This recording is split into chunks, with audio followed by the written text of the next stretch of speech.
Le Grand Dialogue. Sigi Kafoba. Edouani Wamakaran. Le Grand Dialogue, l'émission de débat du studio Tamani sur votre radio. Chenni Beri. Halud Mauni. Chenni Beri. Sigi Kafoba. Le Grand Dialogue. Ayiwa an lamɛnbaaw furu kɔnɔ ɲangata o ko kɛlen do gwɛlɛya ye Mali kɔnɔna na wa an bɛ se k'a fɔ diɲɛ yɛrɛ kɔnɔna na ka da kan sɛgɛsɛgɛlikɛlaw y'a yira ko ni muso ta 100 sara la diɲɛ kɔnɔna na ko 30 k'a ko tɔɔrɔ bɛ se olu ma. Ayiwa mun de bɛ na ni nin ko in ye a ko jaabi bɛ se ka kɛ mun de danfara jumɛn de bɛ fɔlɔ furu ni bi furu cɛ ni a ko gɛlɛyalen do ka se nin degré ma walasa ka kuma ko kan an ye wele bila dɔnbagana fila ma fɔlɔ ye Umu Jara ye ne bɛɛ lajɛlen b'a dɔn jɛman la ale ye nin ko dɔnbagana ye wa a bɛ ɲɛfɔli k'a la ayiwa min ye an ka jamana jabaranisoba la n'o ye ORTM ye ayiwa Musa Tarawele ale ye Segu dugutigiw olu ka kuma lasela ye ne yɛrɛ ye Muhamadu Ture ye aw bɛɛ lajɛlen danse. Le Grand Dialogue. Ayiwa Umu Jara n'i y'a ta k'a lajɛ bi ko furu kɔnɔ ɲangatan k'a ko kɛlen do dabalibanko ye surtout musow ma e yɛrɛ bolo mun de bɛ na ni nin ko ninnu ye. Ayiwa an bɛ an lamɛnbagaw n'an filɛbagaw fo ka o wale ɲuman dɔn ka foli belebeleba bila ka taa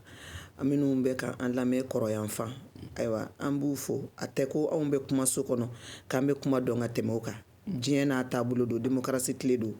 awa an bɛ masa Aramani barika da ka sɔli an kuntigi Mahamadu ka kisi nɛɛma ba ye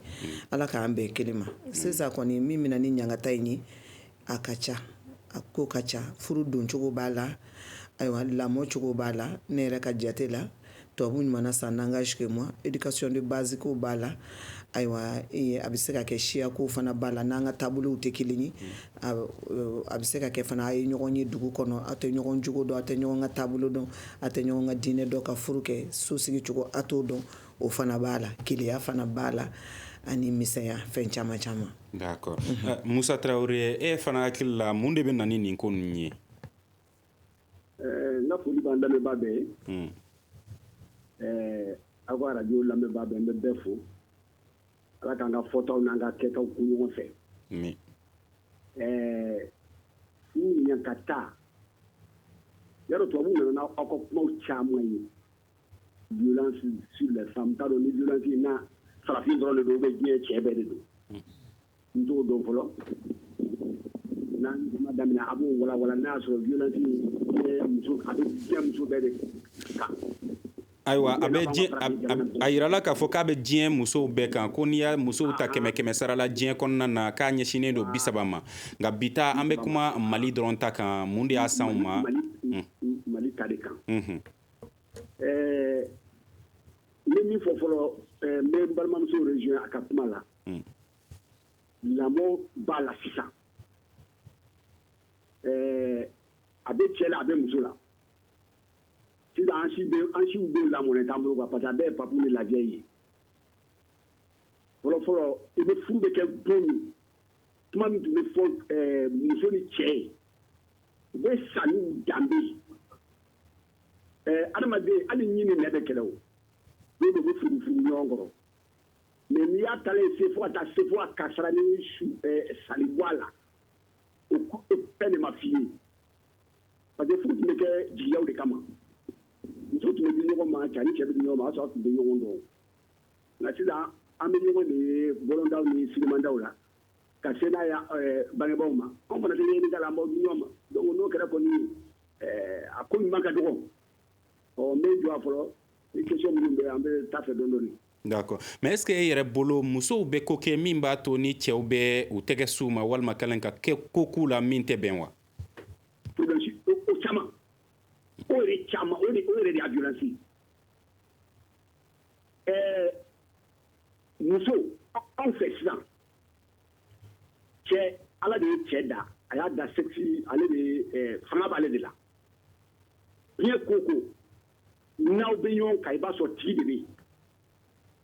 ni famille kɛra k'aw nana ko égalité entre l'homme et femme o tɛ tiɲɛ ye dɛ tu tigi de bɛ yen n'o ye cɛ ye cɛ ka cɛya a b'a fɛ k'o de yira waati bɛɛ ale de bɛ e balo ale de bɛ fɛɛrɛ bɔ e bɔra i ka so ka na da ale de ma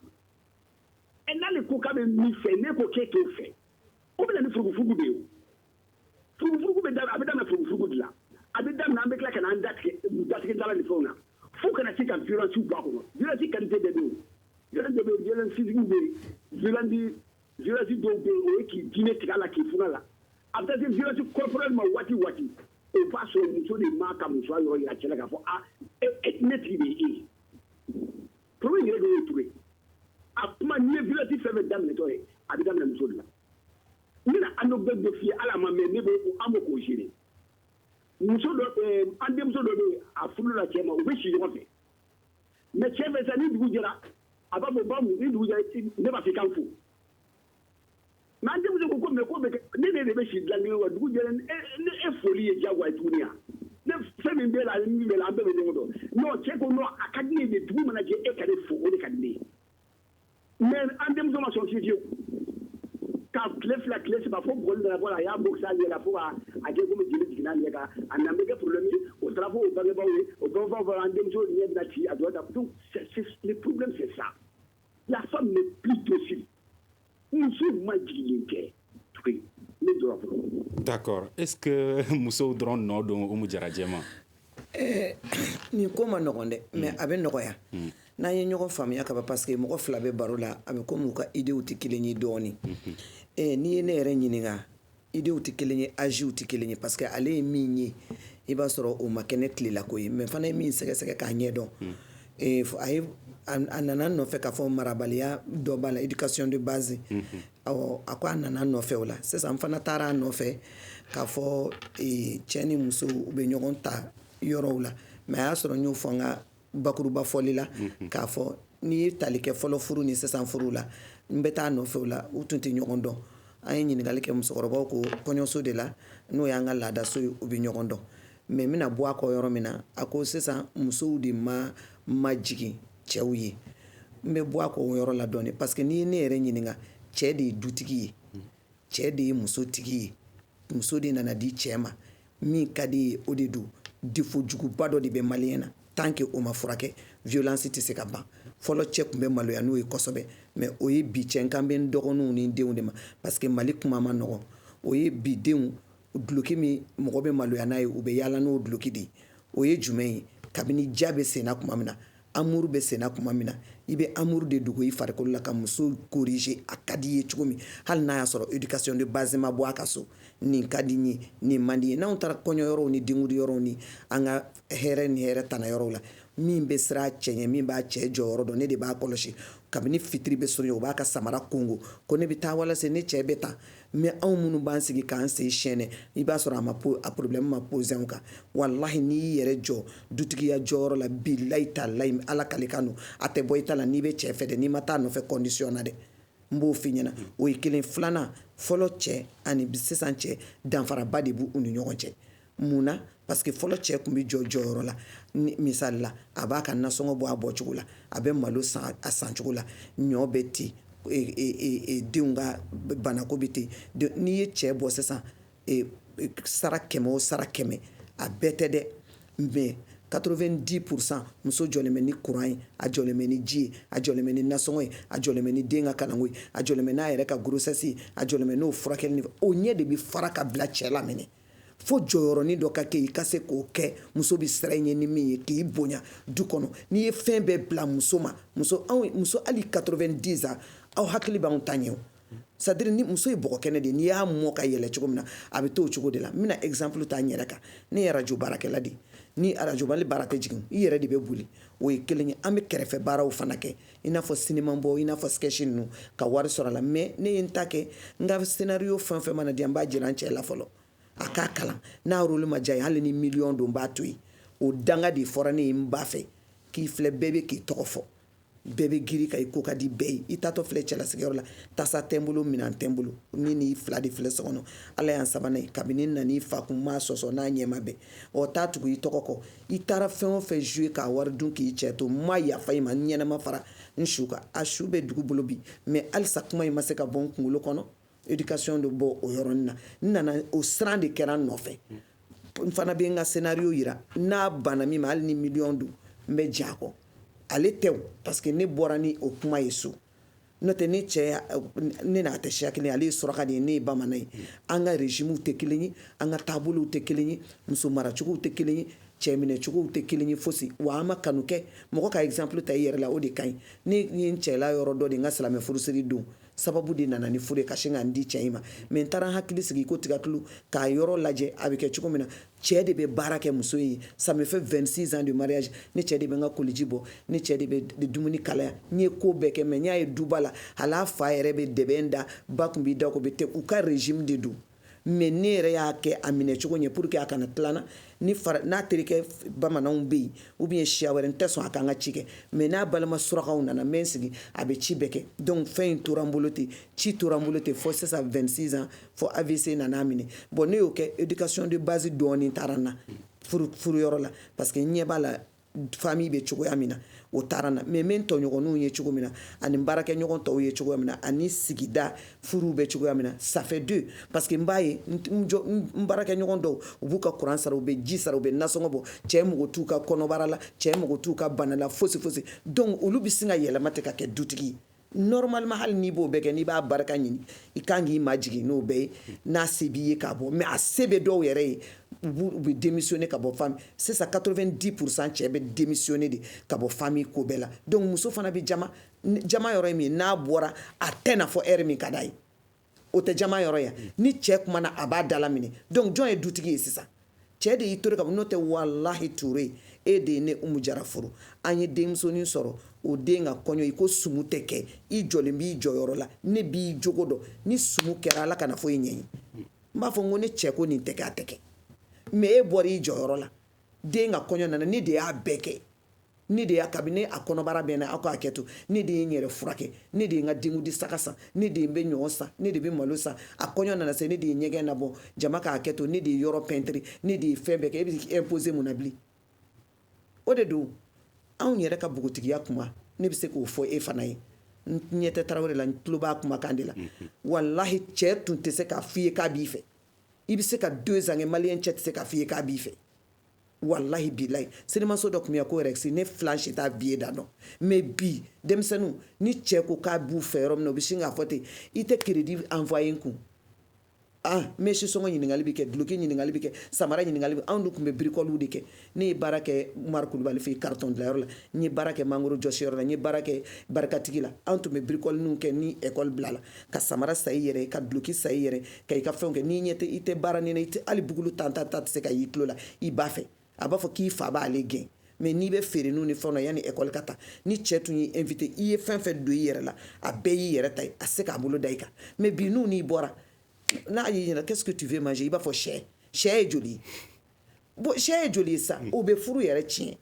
bon furu mana k'o kama e fana bɛ wari bɛɛ de ɲini pour que ka se k'an satisfait k'a sɔrɔ o t'i kun n'i donna sisan i bɛ taa sɔrɔ foyi tɛ yen donc o violence bɛ ban. D'accord. Musa Traoré ko cɛw fana y'u jɔyɔrɔ bila dɛ. Muso de ɲɛjugu janyana o. Muso de ɲɛjugu janyana. Anw ka tile la ni balo tun donna so kɔnɔ ka ban. Ka sɛw bɛ yen baniw bɛ yen. Tile kelen ni fili fila mana sɔrɔ i fɛ seliba wɛrɛ b'a sɔrɔ i bɛ ka a kuru ka bila bara de kɔnɔ.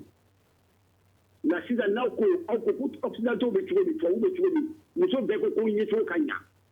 o se bɛ cɛ ye cɛ ma jɔyɔrɔ bila dɛ. Mais est-ce que cɛw de m'a to ni musow fana ɲɛjuru jɛnyana? Non, votre droit de femme aw de nana ka tubakaw ye ka o de don n'u tulo la tout le monde a bɛ na ni droit dɔ ye.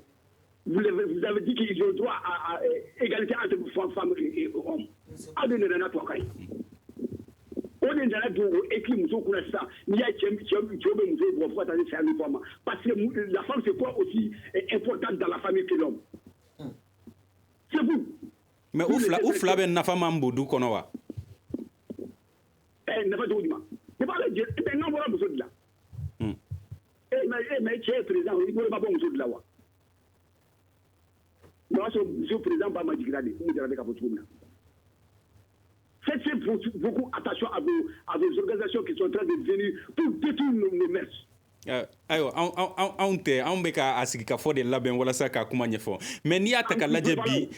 lajɛ bi ko i ko musow ɲɛjuru jɛnyana nka n'i y'a ye musow ɲɛjuru jɛnyana est ce que cɛw de tɛ a wari fana bɔ ka d'u ma olu de t'a san ka d'u ma wa? Mais cɛ min b'o ka muso o tɛ violence ko la o ka d'o ye ni min t'a sɔrɔ n ko de bɛ ni kɛlɛ ye si l'homme parvient à satisfaire sa femme où est la violence qu'est-ce que vous voulez en venir donc il n'y a pas de violence violence bɛ na o y'a sɔrɔ gɛlɛya dɔ de donna so kɔnɔ ne b'o gɛlɛya de nɔfɛ n'i ye bugɔli ni fɛnw bɛ na violence bɛ ni fɛnw bɛ bɔ a la n ko gɛlɛya dɔ de bɛ yen ani cɛ min sɔnna k'a muso ka bɔ ka taa fɛn na donc il y a plus de violence il y a pas d'agression. D'accord. Umu, est-ce que violence nyangata est-ce que a tɛ hali faama du la est-ce que a bɛ faama du la a bɛ camancɛ du la a bɛ fantan du la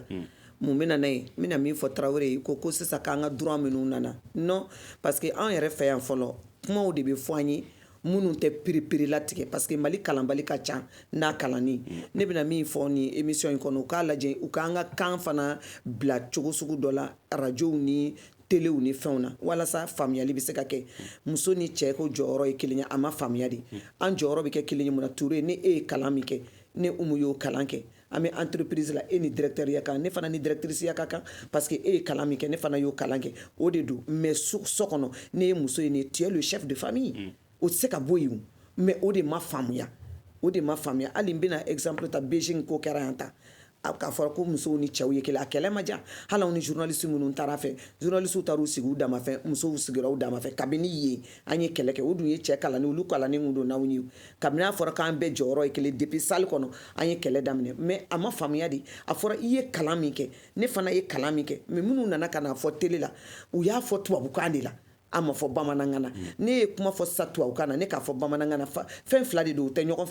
u tɛ fɛn suguya kelen ye u tɛ kuma hali n'an bɛ kuma kelen kan sisan a fɔcogo tɛ kɛ kelen ye surtout min ma faamuyali kɛ c'est comme autonomisation voilà ka kɛ musow ka yɛrɛ ta maintenant an ka 8 mars lajɛ an b'a kɛ sinankuya ye sisan 8 mars don mana sisan ne b'a fɔ Ture de k'an ka tigɛdɛgɛ n'a tobi bi ne tɛ baara kɛ bi o ye tulonkɛw de ye 8 mars ye musow ka don de ye a ma fɔ k'an ka cɛw bila baara la an ka cɛw bila nata an ka cɛw bila n'a don kɛrɛnkɛrɛnnen min dira ma wallahi fo ka taa diɲɛ wuli cɛ de ye chef de famille ye Mali kɔnɔ n tɛ dugu wɛrɛ kɔnɔ dɔn mais n faso n b'o dɔn cɛ ye chef de famille ye mais ni kuma fɔra cogo dɔ la k'a jɛngɛ o bɛ kɛ baara ye Tarawele ko sisan ko cɛ minnu bɛ wari di violence tɛ yen violence bɛ yen n bɛna misali kelen di jama ka hakɛ to par exemple kulusijala gosi bɛ yen ni kulusijala gosi bɛ yen i kan k'a fɔ i muso ye so kɔnɔ a bɛ jɛ k'a furakɛ ɲɔgɔn fɛ dans l'amiable tribunal ko t'o la kɛlɛ ko t'o la non a tɛ jɔ cɛw la bɛɛ tɛ 90% a tɛ jɔ u la ko kulusijala gosi bɛ yen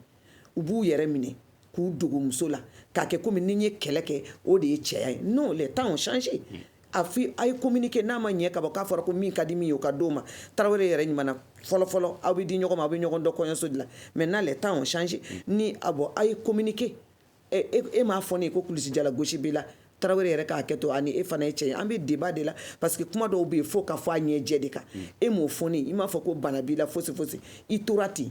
bon an bɛ ɲɔgɔn ka so kɔnɔ ne bɛ ka fini ko n bɛ ka yɔrɔ furan n bɛ ka tobili kɛ n bɛ k'i ba ladon n bɛ k'i dɔgɔninw ladon i ba tɛ n to n ka parili ma diya o ye dɔgɔninw fana bɛ n lajɛ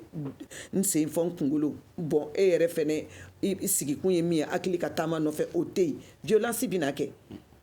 a ma jɔ e la fana ko fɛn b'i la o ye kelen ye filanan ni nasɔngɔ tɛ maliyɛn cɛ fana kun a t'a fɔ a muso ye abada nasɔngɔ tɛ ni kɛlɛ de bɛ wuli ka sin k'i dimi tɛ ka wuli ka taa ka muso ni denw bɛɛ sɛrilen to yen dɔrɔmɛ tɛ so kɔnɔ o bɛ na ni violence ye violence dɔ ye fana sunguruntigɛlaba a mana bɔ a tɛ na 24 heures sur 24 heures communication t'a n'a muso cɛ a tɛ den ɲininkali kɛ a ka sira t'a la a b'a ka plaisir bɛɛ kɛ kɛnɛma a bɛna da sunɔgɔ de la so kɔnɔ o ye fana ye violence ye kuma man di kuma mɔgɔ kelen da n ba parce que ne ma da ne ni Tarawele na bɛn a ko kan kosɛbɛ musow nɔ tɛ musow bɛ ka fɛn o fɛn kɛ cɛ de y'a provoqué wallahi cɛ de ye sotigi ye cɛ de b'a muso éduquer a ka d'a ye cogo min na ka sɔrɔ ka s'a denw ma cɛ bɛ cɛ la o t'a denw yɛrɛ dɔw denw yɛrɛ t'u dɔn n bɛ se ka misali ta chauffeur kan ni i kɛ chauffeur fɛn fɛn ye i bɛ yafa ma de chauffeur dɔw bɛ bɔ kabini sɔgɔma par exemple sotarama chauffeur n'a bɔra kabini sɔgɔma a dɔ den de la ka boli a ɲɛ ne sinankun de kun don a ye ne ta ni ye sigi a kɛrɛfɛ a don kun bɛ arajo kayira de la a ko jarakamuso an ye sinankunya tulonkɛ kɛ a ko walayi n fari fagalenba de don ne ko n ko mun b'i la ko ne de taara sɔgɔmada ne ɲinɛna k'a ɲinɛna ka comprimé dɔ de kɔ so a bɛ min ta don o don k'ale taara o ta dɔrɔn kabini ne bɛ arajo kayira la k'ale taara o ta dɔrɔn k'a denw bolila ɲɛ a den si t'a dɔn tu vois des trucs comme ça o bɛ se ka kɛ cogo di i b'i cɛ ka sigi la i bɛ ka denw wolo ye denw yɛrɛ tɛ fa dɔn a bɛ bɔ ka sɔrɔ u ma kunu a bɛ na ka sɔrɔ u dalen don e k'o lajɛ nin bɛɛ bɛna ni violence ye ni muso ma sɔn a ma muso kɔni hali a 90 ans cɛ k'a fɔ madame i ka disa ɲɛna i sen ɲɛna jabi la nin ɲɛna ten walahi muso n'i y'a bila a yɛrɛ ma anw bɛ ko de kɛ min ka d'an ni hali jahanama ni alijinɛ kɛ jahanama lamunumununen bɛ ni dungɔ de alijinɛ lamunumununen bɛ ni tanamako de ou bien muso anw ja de ka d'anw ye o ye tiɲɛ de hali ne yɛrɛ ye muso ye n'i ye dunun turu yan sisan ne b'e ka débat bila o ka taa n sigi tɛgɛrɛ fɔ la âge ko t'o la o i y'a faamuya donc aw minnu ye cɛw ye place dɔ de bɛ yen i kan k'o minɛ ka se fo ni muso k'a fɔ du kɔnɔ ne cɛ tɛ sɔn nin ma o de dabila la bi n'a ye fɛn fɛn kɛ a bɛɛ bi bɛɛ parce que du b'an bolo. D'accord ayiwa Musa Traoré i sɔnna cɛw ka jɔyɔrɔ ma nin ko la wa. ne ni n balimamuso ma fɔ ɲɔgɔn kɔ ne ko n'i ye gɛlɛya seli fo ka taa se a bɛ violence min bɔ kɛ ko muso de m'a ka musoya yɔrɔ yira cɛ la o violence an ka kɛ hali violence physique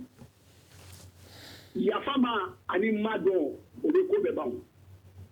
musow t'a fɛ k'o de fɔ parce que fɛn dɔ de don n'u kunna u y'a fɔ cogo min na tradition in de b'a ɲa droit des femmes ye dɛ égalité entre femmes et hommes dɛ o de b'an bi an ka bi denmisɛnw an denw de kunna. Ayiwa mais Traoré yafa ma bɛ fɔ n'i y'a sɔrɔ muso de ye kojugu kɛ cɛ la a kan ka yafa ma fɔ ni cɛ ye kojugu kɛ muso la yirala waati dɔ la ni muso y'a ɲininka mun na i ye nin kɛ a bɛ dimi ka tila k'a bugɔ tuguni yafa ma jumɛn bɛ fɔ o yɔrɔ la. yafa ma bɛ fɔ. jɔn de kan k'a fɔ cɛ wa muso. muso de b'a fɔ tuma bɛɛ ko moi j'ai tort. hali n'a jo b'a la. c'est pour éviter a bɛ ka violence fɔ c'est pour qu'on éviter waati dɔ de la o. ne de y'i tigi ye ne ko sisan ko an bɛ ka jo ɲini an jɔyɔrɔ in na sisan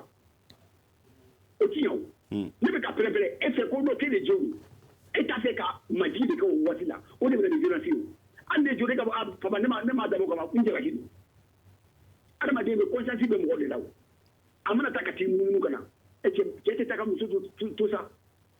hali aw dalen sa ne b'a fɔ e yɛrɛ b'a fɛ ka baga ne ma kun e ma ne ka kun kuma in faamu.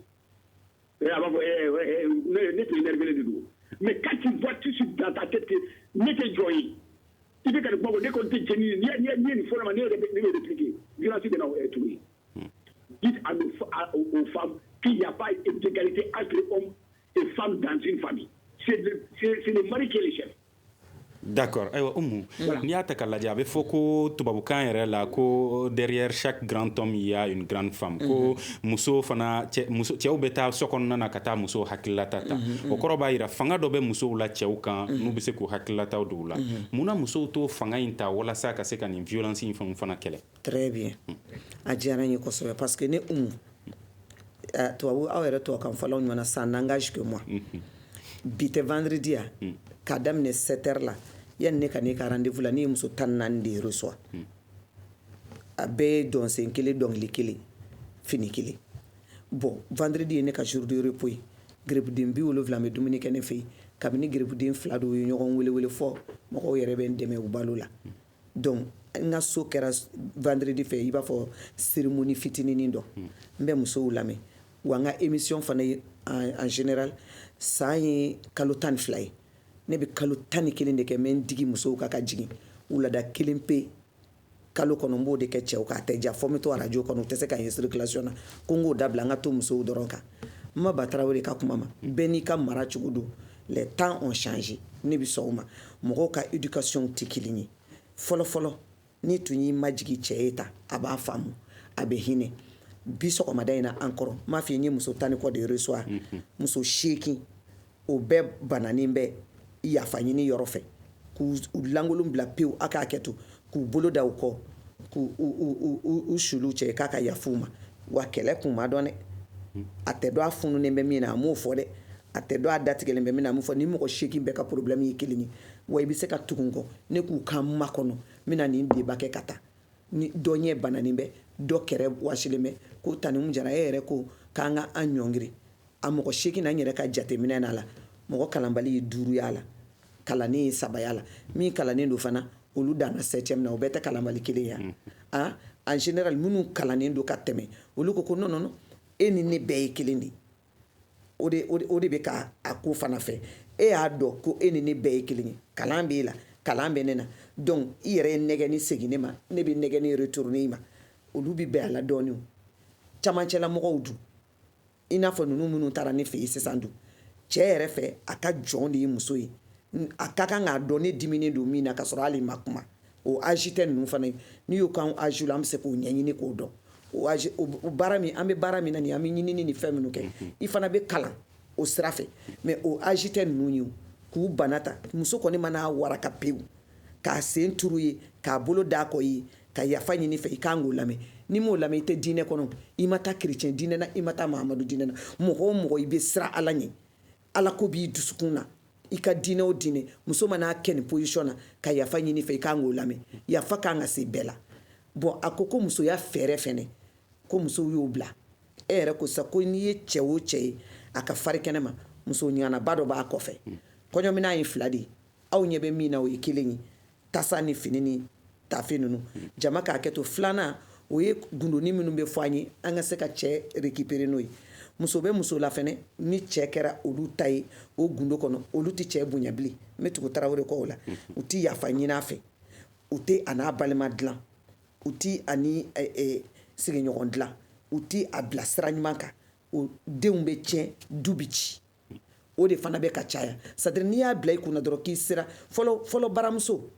kɔɲɔminɛ 2nan in b'a bolo hakili ka taama a nɔfɛ n'a sera cɛ la reportage de y'a fɔ n ye i n'a fɔ Penda Kuyate Dugunikɔrɔ ani Basukɔ Kamara olu fana bɛ Dugunikɔrɔ ne taara reportage la u fɛ fɔlɔ baramuso n'a tun ye a ka fɛnw bɛɛ dafa su fɛ hakili ka taama nɔfɛ o bɛɛ bannen o y'a sɔrɔ cɛ kɛlen don ka tiɲɛni dɔ kɛ du kɔnɔ soit ani min bɛ fa la a ye jigiɲɛ tile minɛ o la ou bien a y'a muso dɔ kɔn k'o ye k'o to yen ka yɛlɛma baramuso in dɔrɔn fɛ k'a b'a fɔ kɔkɛ ne tun bɛ fɛ ka ci dɔ fɛ o y'a sɔrɔ ko bɛɛ dafara mɔgɔw k'a faamuya cɛ b'a fɔ k'o ye mun ye e kɛlen bɛ ka ne tɔ kelen ye k'a to yen kɔkɛ o tɛ ko ye muso hakɛ ka bon dɛ ne yɛrɛ de jɛnna n'a ye a ka tuuru kɛ a fɛ yen walasa denmisɛnninw bɛ kɛ fɛn ye cɛ muso tun b'o kuma gan k'o gan finalement cɛ b'a fɔ e ko ten wa k'a b'a fɔ ko ale ko ten a b'a fɔ fana 2nan e kɛlen bɛ ka jigiɲɛ kelen minɛ i dɔgɔkɛ la kana lajɛ k'aw bɛ fa la fa kelen yɛrɛ ka surun ala bɛ ba la ni e nana bana bɛ ala ka kuma janya saya bɛ a tɛ foyi ɲɛdɔn du kɔnɔ a bɛ gérer cogo di balimaya sinsinna e de y'i kɔrɔ ye kile d'a ma dugu kuma lajɛ cɛ bɛ kile di dɔgɔkɛ ma k'a wele ka jigiɲɛ kile d'a ma a bɛ tila k'a fɔ a ye min kɔn k'a ye k'a to yen ko ka ji sigi ɲɛgɛn na f'o bɛ yɛrɛ mais min y'a dilan so kɔnɔ a tɛ dɔn a taama cogo la a tɛ dɔn a kuma cogo la a tɛ dɔn a sigi cogo la a tɛ dɔn a foyi la par exemple finman ni jɛman lajɛ ni Sisoko sira Sisoko bɛ si jɛman de fɛ yen c'est des exemples mais musow tɛ k'a faamuya u bɛ yɛlɛ an na ne yɛrɛ dun halisa n yɛlɛtɔ dɔ ko ko sisan dɔ ko ko jɛman i tɛ fara finman na an bɛ ka exemple de o tɛ ko ne jogo don ni Sisoko ye su 2 kɛ ne fɛ yen ka su 3 kɛ ka se su 4 ma finman tɛ lafiya n bɛ yɛlɛkolon tigɛ a la n bɛ wo tigɛ a la n bɛ fɛn suguya bɛɛ kɛ ne denw de bɛ kɛ fugari ye ou bien parce que fɔlɔ o de fɔra an ye mais o de ye bi baaraya ye o de ye bi i bɛ VIP la i bɛ réseau kɔnɔ k'a sɔrɔ i tɛ réseau kɔnɔ muso dɔw de ma se k'o faamu Tarawele bɛ o yɔrɔ de nɔfɛ o de cayalen bɛ bi ka tɛmɛ minnu fana bɛ yafa ɲini ani minnu sabalilen don donc an fana éducation de base an fana temps tɛ anw fana bolo bilen ka kuma avec les enfants ani aw ka subahana machine minnu fana nana diɲɛ bɛ bi den poche kɔnɔ ka yaala e yɛrɛ ka réseaux sociaux lajɛ ko nin dilanli ka ɲɛ an tɛna bɛn mais an bɛ sira kelen kan mais an tɛna na ɲɛ a kuma la dɔɔni parce que dɔ bɛ ɲa la dɔ bɛ ɲa cɛlakaw fana na ni cogoya de bɛ sɔrɔ sisan ka éducation wɛrɛ na walasa bi den bɛ taa sira fɛ i n'a fɔ fɔlɔ den taara cogo sinon an bɛ sɛgɛn ta dɛ parce que ni cɛ dusu bɔra ale fanga ka bon ni muso ta ye fɔlɔ cɛ tun bɛ muso bugɔ mais a tun t'a bugɔ k'a kɔnɔ tiɲɛ a t'a bugɔ k'a sen kari a t'a bugɔ k'a ɲɛ ci exemple ne ye Bakari Togola ba ɲininka n ye reportage k'a fɛ n ko n ma n ye Bakari Togola n taara fɛ i cɛ la a ko k'a ba bi a ko n dɔgɔnin i ba bɛ so kɔnɔ yɛrɛ n ko ne bɛ fɛ ka taa ɲininkali k'a la a ko problème tɛ o y'a sɔrɔ an taara reportage dɔ la Bakari Togola fɛ yen a woloba ne de y'a ɲininka a sigilen bɛ bilali sanfɛ a bɛ ka kɔɔri parata o yɛrɛ yeli ka nɔgɔn bilen n ye a fo k'an yɛrɛ présenter a la a tɛ quartier ko ɲɛdɔn n ko mais n bɛ fɛ ka baro k'a fɛ a ko baro fɛn fɛn ye n diya n k'o k'a fɛ ne ko sisan bilali matelas filɛ mun na e tɛ yɛlɛ o kan ko ko n'ale bɔra bilali sanfɛ k'i sigi matelas in kan k'ale bɛ k'a cɛ janfa o rɔ sa dɛ ne ko k'a janfa n k'a bɛ min ko a sara o mais a b'a kun na cɛ sara k'ale to bilali in de kan Bakar Togola ko olu ye diɲɛ ko bɛɛ kɛ a tɛ sɔn climatiseur la a tɛ sɔn ventilateur la a tɛ dɔgɔtɔrɔso la taga fɛ ko k'a y'a cɛ janfa donc o éducation ni ne t'a lajɛ ne ko n k'o kuma Bakar Togola ninnu fa tun tɛ aw bugɔ wa ko a tun bɛ ne ten ka ne fari ka ne kolongolo buguri la n'a ye ne bila ne bɛ taa filenni faji la ka na n ɲɔngiri k'o d'a ma ne ko n ko mun na walayi o balila n yɛrɛ la k'an bugɔ n ka tila ka taa ji soli ka d'i ma ne ko n k'e bɛna ji d'a ma mun na a ko a ma sɛgɛn n bugɔli la wa n'a sɛgɛnna n bɛ ji d'a ma kɛ ko ne ko n k'a tun bɛ ji min na k'a b'a fɔ k'a bɛ funu tuma dɔ la a tɛ ji minɛ ale b'a nɛgɛ k'a b'a fɔ k'ale b'a fɔ a ye k'an bugɔ o ka bɛn tiɲɛ ma i sɛgɛnna fana n ka ji soli ka d'i ma i b'i ban o la i bɛ ji in minɛ i k'i dusu suma i ka yafa ma a bɛ ji minɛ o bɛ kɛ kɛlɛ bannen mais ne yɛrɛ min bɛ ka reportage kɛ o balala ne yɛrɛ la o kɛli yɛrɛ sike o fɔra bi den yan Bakar Togola cira ekɔliso la wa a bɛ cogo di den ma kɛ fɛn ye mais hali ne yɛrɛ min bɛ émission kɛ musow fɛ ne ka baarakɛɲɔgɔn dɔw bɛ n filɛ ko ne tɛ réseau kɔnɔ parce que don o don kalanenbaw fana ka ko man d'u ye ko parce que ne bɛ ka musow minɛ ka di cɛw ma n ko mais ni musow ma lasabali den barikama bɛ sɔrɔ cogo di mais n'a fɔra dugu la i kelen de don est ce que a bɛ aboutir donc halisa ne bɛ ka kuma termination kɛ dɔ bɛ ɲa la ale bɛ dɔ bɛ ɲa cɛlakaw la parce que musoman kan ka kalan ka bila furu ɲɛ cɛman fana kan ka kalan ka bila furu ɲɛ parce que fɔlɔ cɛw tun tɛ mɔgɔ ba neni u tɛ mɔgɔ fa neni u tɛ mɔgɔ neni fo hakili ka taama nɔfɛ mais bi aw âge bɛ mɔgɔ fa neni k'i ba neni wa a bɛ k'aw ba sigilen ɲɛna a tɛ kuma mais ni muso y'a tasara ba b'a bolo d'a kun ko k'i muso ye neni i ka furu bɛ sa o kama non a ɲagaminen don dɛ Musa Tarawele ayiwa ko bugɔli ninnu kun caman fana bɛ yen nɔ k'a bɛ bɔ keleya la est ce que cɛw ka o keleya ninnu a kun b'a la wa a kun b'a la kɛ a kun ye jumɛn ye muso kɛra musokɔrɔbatigi de ye sisan mun ye musokɔrɔbatigi musokɔrɔbatigi o ye jumɛn ye don o don a bɛ taa politique réunion de la o séminaire bɛ yen fɛ conférence bɛ yen fɛ ala sigi waati t'a la cɛ bɛ bɔ a ka baarayɔrɔ la cɛ yɛrɛ bɛna a ka dumuni sɔrɔ ale de bɛ don gabugu kɔnɔ a na ka dumuni ta k'a dun ko maa ma na fɔlɔ dakuma bɛ se zoro yɛrɛ b'a sɔrɔ ale bɛ yen fɛ ko ne nana k'a kan ka réunion ma ban joona cɛ Ture keleya bɛ na kɛ muso y'an ka dugare de ye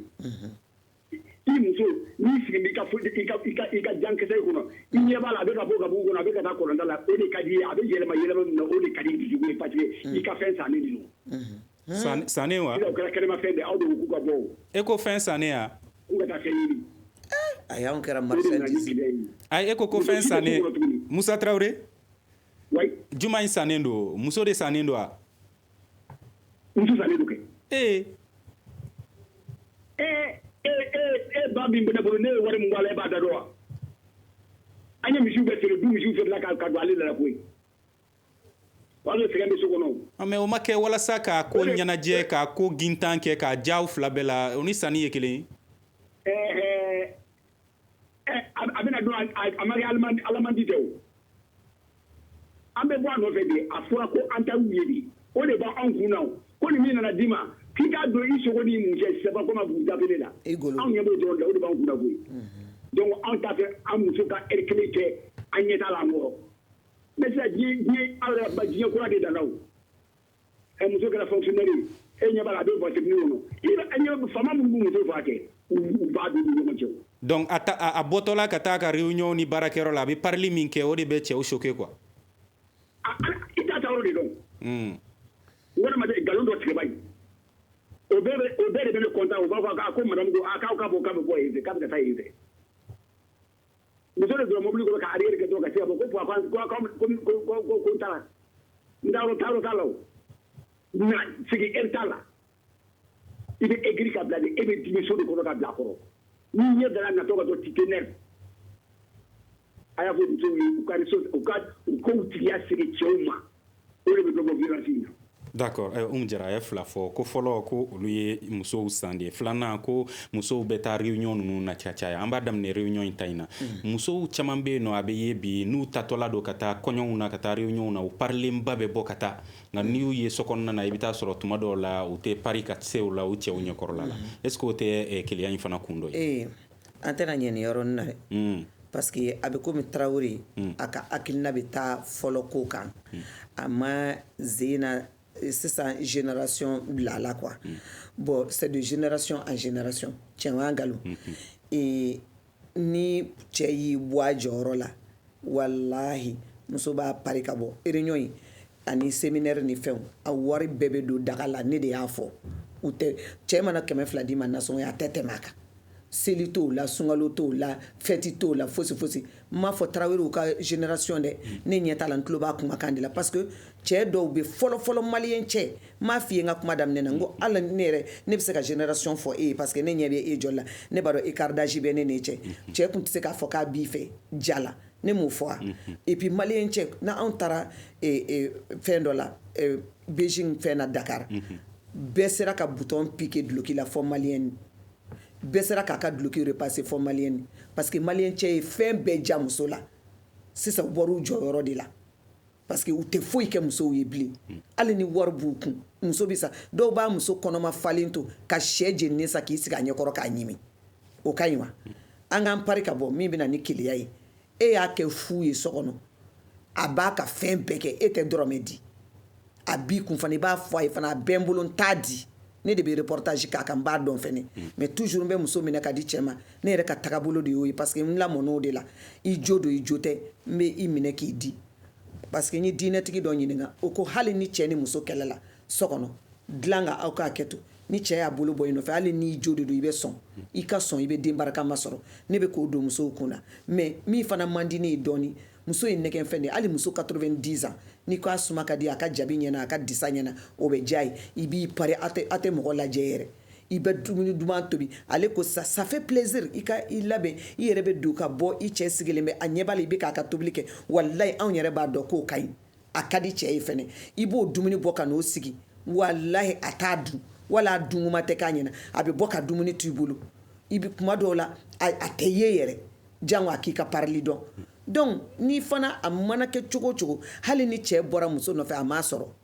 wali a k'a furu sa n'a ye cɛ wɛrɛ y'a nɔfɛ a tɛ bɛn a ma o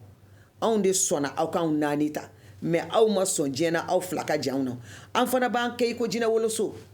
ka bɔ ka sɔrɔ hali ni foyi tɛ k'aw dusu kasi o bɛ na ni violence awɔ kɛ an fana b'an kɛ ŋanaŋana i tɛ deli aw fana bɛ violence kɛ cɛw la o fana y'o ye cɛ o cɛ hali n'i ye téléphone ta ten k'a da i tulo la a fagalen awɔ ma kɔnɔ n bɛ nale ka bɔ dɔrɔn ka taxi ta ka jigin carré wɛrɛ la a b'a yɛrɛ faga min bɛ kun aw na o bɛ kun aw la donc o fana système de b'an yɛrɛ bolo aw tɛ hinɛ n'o an tɛ hinɛ aw bɛ ka hinɛ aw na de aw bɛ ka hinɛ aw na hali n'i y'i pari a t'a fɔ madame i ɲɛna i y'i kundigi aw ka sira t'o la i ye jabi da aw ka sira t'o la i y'i bolo labɛn aw ka sira t'o la a t'a fɔ dumuni jara a tɛ foyi diya an kunfɛ muso mɔgɔ sigikun ye i bɛna ala ni alakira i bɛna furu la i sigikun ye min ko ye o yɛrɛ tɛ hali na walayi i ka sokɔnɔ wulu n'i y'a minɛ cogo min na bɛɛ b'a minɛ ten e yɛrɛ kana don o don wulunin dɔ b'i bolo so kɔnɔ i b'a a da yɔrɔnin fura k'a ka dumuni minɛ fɛ i b'a ye denw b'a fɔ mama i ɲɛ tɛ patience ka dumuni kɛ yɔrɔ dɛ papa mana n'a sɔrɔ ta tu vois ne baarakɛɲɔgɔn dɔ ye dibi 2000 la san don dɔ la san musumusunin nalen ne ko n ko e cɛ sugu ka di ne ye sa e bɛna ni dibi 2000 la bɛɛ sa ko wayi ko dibi ye ko suma de b'a la i b'i muso ni denw sɔn mɔgɔ minnu fana bɛ kɛrɛfɛ n'a a suma mɛnɛ i b'olu fana sɔn a bɛ dibi in kɛ cogo di a donna ni dibi ye mɔgɔ si ma wuli ka a den ma wuli muso yɛrɛ m'a dɔn k'a nana a ka wulu de y'a kunbɛn k'i pan a fana dibi ni papiye bɛɛ bila o kɔrɔ o y'a ɲimi fo muso bɛ kule a ko nin wulu in de y'a dɔn ko ne nana e m'a dɔn ko ko nare bɛ ne kan wa ne de ye n ka wari dɔ la a kɛra depuis ne san fɔlɔ chaîne 2 la n'a muso ye baro kɛ fo bi muso ma a ma bugɔ violence kɛra o la mais a y'a ka sogo k'a sago de fo bi muso ko ne ma ko n'ale cɛ kun bɔra ala ko n'i ka cɛ kun bɔra k'ale bɛ wuli k'i jɔ fɛn fɛn b'a bolo ale bɛ t'o minɛ ko ale ye kalo 4 de kɛ yafa ɲini n'a fɛ a m'ale bugɔ sa mais o kalo 4 a t'ale ka dumuni kɛ a tɛ ko a koliji la mais n'a y'a kuma n'a fɛ a b'a laminɛ foyi hakili ka taama nɔfɛ o si to ko wa n'ale taara fɔ a terikɛ min ye o bɛ kɛlɛ juguya c'est-à-dire a bɛ position wɛrɛ ta min t'o si a nana fɔ ne de ne ko i jo t'a la donc i bɛ to nin position na dumuni minnu ka d'a ye kɔrɔlen i b'olu tobi